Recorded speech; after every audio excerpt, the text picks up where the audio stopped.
one of the biggest challenges that I have observed in play therapists is an ongoing experience and sometimes struggle with compassion fatigue. So, I want to discuss, what do you do when the experience of compassion fatigue is showing up for you in the playroom? What do you do in those moments? So you're in the sessions and you're finding yourself starting to shut down, you're finding yourself numbing out, you're finding yourself really tired, really exhausted.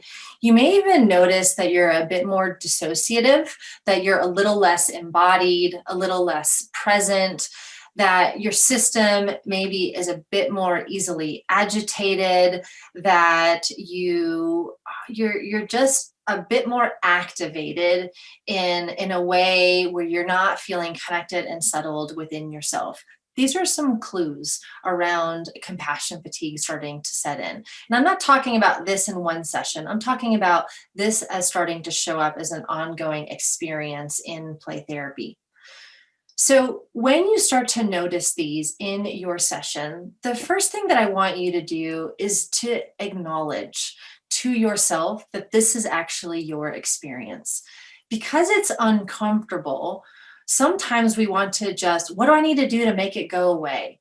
But actually, there's a really important step before doing something, which is the being with.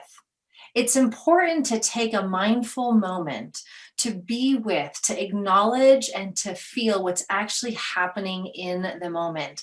That acknowledgement, in and of itself, is super helpful for the parts of you that are feeling exhausted and that are starting to experience the compassion fatigue. So be with, acknowledge that that's what's going on.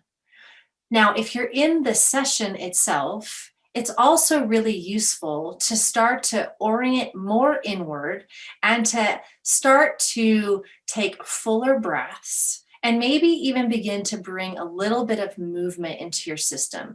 And what you're doing in these moments is you're starting to bring in a little bit of regulation, waking up your vagus nerve just a little bit more. So, deeper, fuller breaths, deep belly breaths.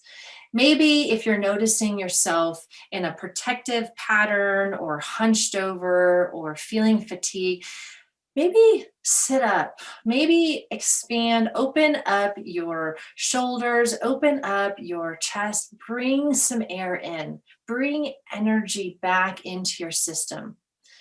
Maybe bringing in a little bit of movement, whether that's gently rocking side to side or rubbing your hands on the top of your legs, but you're simply acknowledging and being with while starting to bring a little bit of regulation into your system so you can connect back in with yourself.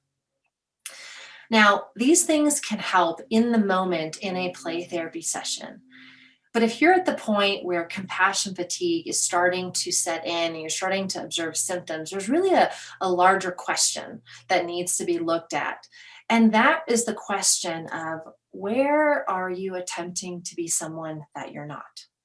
That's a big question. And it's a question that goes hand in hand with compassion fatigue.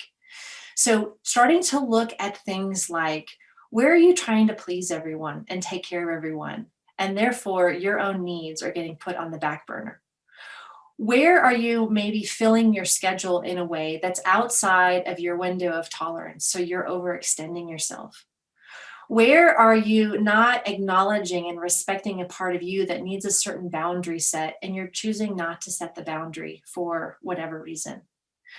Where are you practicing play therapy, or what parts of play therapy or what parts of your career experience are actually no longer inspiring to you, but yet you feel like you are stuck in that?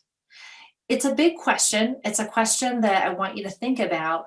And I really want you to get curious about the connection between the compassion fatigue that you're experiencing inside and you not allowing yourself to be authentically you.